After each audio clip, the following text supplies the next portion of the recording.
कोल्हापूरवरून शेखर पाटील आपल्या सोबत आहेत, त्यांच्या सोबत पण काही विद्यार्थी आहेत।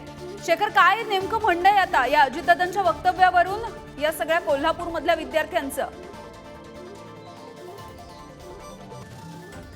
यामिनी, आपण पाहिलं तर उपमुख्यमंत्री सारख्या मोठ्या पदावरती एक राज्यातलं महत्त्वाचं नाव असणारं अजित पवार राजकारणामधलं आहे आणि त्यांच्याकडून अशा पद्धतीचं या संदर्भातलं वक्तव्य येणं साहजिकच निषेध जे आहे ते विद्यार्थी अनेक ठिकाणून करतात। कोल्हापुरातले देखील विद्यार्थी आपल्यासोबत आहेत यामिनी, त्यांच्या प्रतिक्रिया या संदर्भात जाणून घेऊया।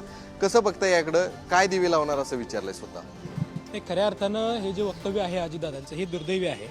महाराष्ट्रातले संशोधक विद्यार्थी हे गेले 50, 60, 70 दिवसापासून राज्यातल्या वेगवेगळ्या जिल्ह्यांच्या मध्ये आंदोलनं करतायत, उपोषणं करतायत।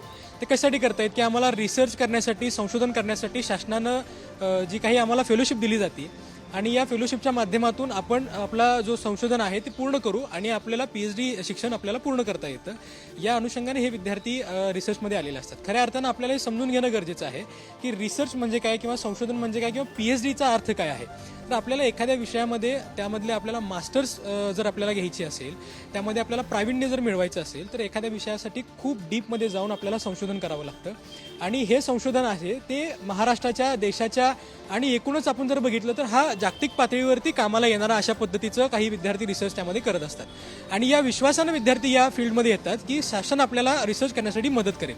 परंतु दुर्दैवानं आम्ही ज्यावेळी या सगळ्या काठिण्य पातळी पूर्ण करून आम्ही ज्यावेळी आतमध्ये आलो, या रिसर्च प्रक्रियेमध्ये आलो, त्याच्यानंतर आलेल्या जाहिरातीमध्ये असं आम्हाला सांगण्यात येतं की 200 विद्यार्थ्यांना महाराष्ट्रातून ही संशोधन अधिछात्रवृत्ती देण्यात येणार आहे आणि हे अत्यंत दुर्दैवी होतं आमच्यासाठी। आम्ही त्यासाठी आंदोलन करत असताना सभागृहामध्ये सन्माननीय सतेज पाटील साहेबांनी हा प्रश्न उपस्थित केला आणि त्या प्रश्नाला उत्तर देत असताना अजितदादा पवार यांनी PhD करून काय दिवे लावणार आहेत अशा पद्धतीचं निषेधार्ह वक्तव्य केलं। या वक्तव्याचं त्या ठिकाणी आम्ही सुरुवातीला विद्यार्थी म्हणून त्याचा निषेध व्यक्त करतो। खरं तर दादांना हे समजलं पाहिजे की आपला इतिहास जो आहे तो इतिहास पुनर्जीवित करण्याचं काम जे आहे ते हे संशोधक विद्यार्थ्यांनीच केलेलं आहे। अनेक महाराष्ट्रांच्या मध्ये आपण इतिहासकार म्हणून ज्यांना ओळखतो ते सुद्धा एकेकाळी संशोधक म्हणून त्यांनी आपलं विद्यार्थी म्हणून त्यांनी काम केलेलं आहे आणि ते पुढे जाऊन इतिहासकार झालेले आहेत। ज्या ज्या काही रोगराई आतापर्यंत या देशावरती, समाजावरती आपल्या आलेल्या आहेत, त्या रोगराईवरती मात करण्याचं काम या रिसर्च फॅकल्टीमधल्याच विद्यार्थ्यांनी केलेलं आहे। खरं तर अजितदादांचं जे स्टेटमेंट आहे ते विद्यार्थ्यांना खूप भावनिक करणारं आहे, खूप धक्का देणारं स्टेटमेंट आहे।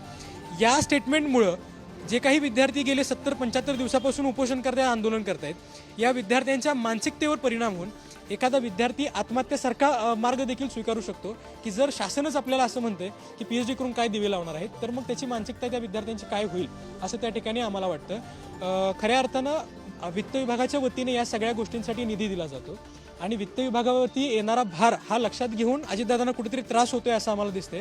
तर त्यांना आम्हाला एक विद्यार्थी म्हणून सूचना करायची आहे, जर तुम्हाला शासनावरचा भार कमी करायचा असेल तर आपण असं करू शकता की जे विद्यार्थी, जे आमदार किंवा जे माजी आमदार झालेले आहेत, जे निवडणुकीत पडलेले आहेत, त्यांचं फक्त ते 5,000 पेक्षा कमी मताधिक्यानं जर पडलेले असतील तर आपण असं समजू शकतो की त्यांनी त्यांच्या मतदारसंघामध्ये काम केलेलं आहे, लोकांचा त्यांना थोडासा पाठिंबा आहे आणि अशाच आमदारांना जे पडलेले आहे, म्हणजे माजी आमदार आहे, अशाच माजी आमदारांना आपण पेन्शन द्यावी जेणेकरून तिथंही आपण पातळी एक सेटल करावी आहेच। मात्र एकीकडे हे सगळे विद्यार्थी तुम्ही अनेक दिवस यासाठी प्रश्नासाठी झगडताय, प्रश्न मांडताय, मात्र त्याकडे लक्ष न देता अशा पद्धतीचं वक्तव्य जे आहे ते अजित पवार यांनी।